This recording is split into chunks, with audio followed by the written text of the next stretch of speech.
যারা 12-14 ঘন্টা কাজ করে ওদেরকে শরীর ঘুম পাড়ায় দেবে, আপনার ঘুম পড়তে হবে না। আপনি করে দেখেন, আপনার ঘুম এমনি আসবে। আপনি যারা জিম করে দেখবেন, জিম করলে এমনি ঘুম আসে, মানে দিনেও ঘুমায়, রাতেও ঘুমায়, বুঝছেন, জিম করলে। বা যারা কায়িক শ্রম করে ওদের ঘুম আসে, যে কোনো জায়গায় ঘুমাচ্ছে দেখবেন। এই যে আপনি দেখবেন যে গ্রাম থেকে কিছু মানুষ আসে, হ্যাঁ, তো ওরা, আমি কোরবানিতে অনেকে ওই গ্রাম থেকে গরু টরু আনে, তো ট্রাক ভরে ভরে নিয়ে আসে, তো খড়ের গাদার উপরে দেখি ঘুমাচ্ছে। তো আমি ভাবলাম যে কিভাবে এরা সম্ভব ঘুমাচ্ছে, হ্যাঁ। আর আমার রোগীরা বলছে যে আমার বিছানায় শুয়ে ঘুম আসে না। আচ্ছা, এখন আমি ওই যে খেলতে গেলে স্টেডিয়ামের ওখানে দেখবেন, আপনারা যান কিনা ঢাকায়, স্টেডিয়ামের যে মার্কেট আছে এখানে অনেক মানুষ ঘুমায়, রাস্তায়ও ঘুমায়, অনেকে মশারি টাঙানো নাই, অনেকে ভ্যানের মধ্যে শুয়ে ঘুমাচ্ছে। আমি অবাক হয়ে ভাবি যে এরা কি সুন্দর ঘুমাচ্ছে, আর আমার রুগীরা এসে আমার বলে স্যার আমার ঘুম আসে না। অথচ এই লোকগুলা রাস্তায় থাকছে, সারা রাত এখানে শুয়ে থাকছে, হ্যাঁ। তাদের এখানে যদি ঘর বাড়ি থাকতো তাহলে তো বাড়িতে গিয়ে ঘুমাতো, তার মানে ঘর বাড়ি নেই। তো ঘর বাড়ি নেই, তারপরও নিশ্চিন্তে ঘুমাচ্ছে। আর ওর বাসা আছে, নিজের বাড়ি আছে, নিজের ফ্যামিলি আছে, নিজের স্বামী আছে, নিজের বাচ্চা আছে বা নিজের স্ত্রী আছে, সে তার বিছানায় শুয়ে খুব এয়ার কন্ডিশন ছেড়ে দিয়ে নরম বিছানার মধ্যে শুয়ে ঘুমাইতে পারতেছেন। এর একটা প্রধান কারণ হলো যে আমাদের যে শরীরের পরিশ্রমটা বা কায়িক শ্রমটা না থাকাতে, আর হইল উচ্চাভিলাষ, মানে সে ঘুমাতে পারে না, তার ঘুমের মধ্যে শান্তি নাই, কেননা টেনশন তাকে ঘুমাতে দিচ্ছে না। তো কি কি টেনশন?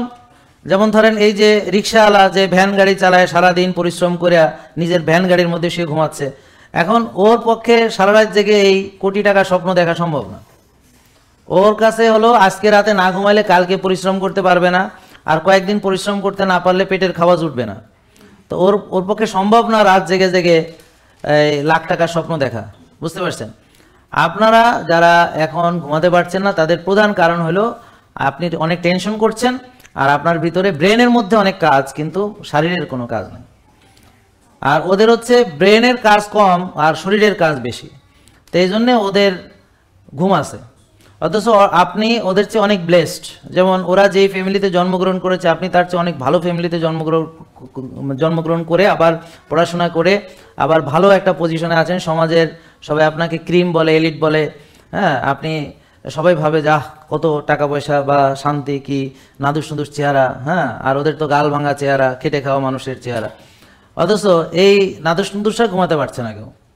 আর এই যে ওরা নিশ্চিন্তে ঘুমাচ্ছে, কারণ ওদের এত চাওয়া পাওয়া বা ওদের এত বিলাসিতার স্বপ্ন নেই, কারণ ওরা একবেলা খেতে পারলে খুশি, বুঝতে পারছেন?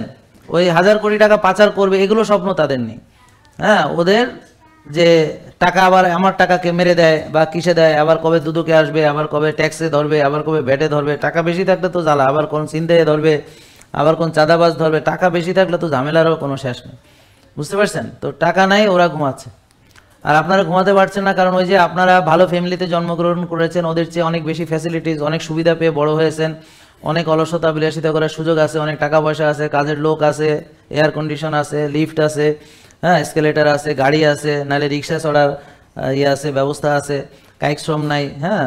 তো এই কারণে আমাদের প্রবলেম হয়েছে, খেয়াল করে দেখেন। তো এই রোগগুলো আসলে আমরা ইচ্ছা করে বানাইনি, তবে আমাদের লাইফ স্টাইলের কারণে এটা হয়ে গেছে।